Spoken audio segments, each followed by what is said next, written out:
the Finnish initiatives for the Arctic work, and especially in terms of the Arctic economic work, we have three flavors. These are interconnected Arctic, competent Arctic, and safe Arctic. And what do these stand for? If you start from the challenge of communications, you go to the Arctic areas and note that your cell phone most probably is not working. If you have an internet access, it's either slow or does not work at all. So this is a major hinder for the Arctic infrastructural development.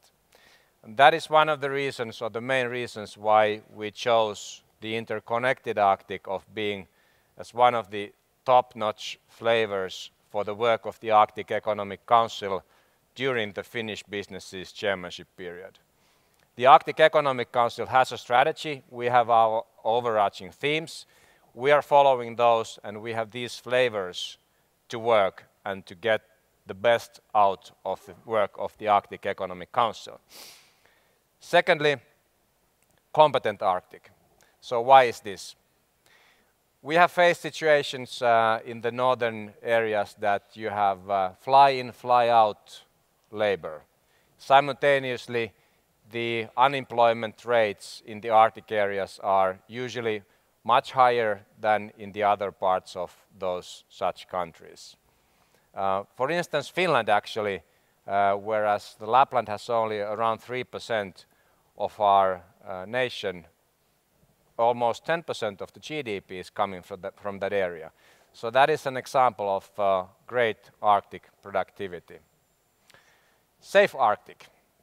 We all of us want a safe Arctic. So what does this mean? It means occupational health, it means environmental health, it means good health for the communities and health for the people of the north. The suicide rates in the Arctic areas are highest around the world. So we want to address these issues from the business community as well. So what is actually the main challenge for the Arctic areas in terms of international trade? Surprisingly, when the international trade continues to grow, actually for the first time, I don't know if in decades or forever, the trade between the areas or between the nations has started to decrease. We face increased barriers from the US, we face increased barriers in terms of Brexit, we have the sanctions. That actually means that business is becoming harder to conduct between the Arctic areas and also linking the other international businesses into the Arctic businesses, which is definitely needed. So the message from here is that the sustainable Arctic requires free trade. So in order to be able to make sure that you have best available services, best available practices that you can use around the Arctic, we don't need trade barriers. As an example of this international collaboration, we conducted the Northwest Passage Arctic 100 expedition, which was briefed by our minister a couple of minutes ago. We had researchers on board for more than 10 countries. So this was an example of a joint collaboration between the Arctic nations and also from outside the Arctic nations. This type of collaboration is of essence for the best of the Arctic, because the Arctic area is an area of only 4 million people.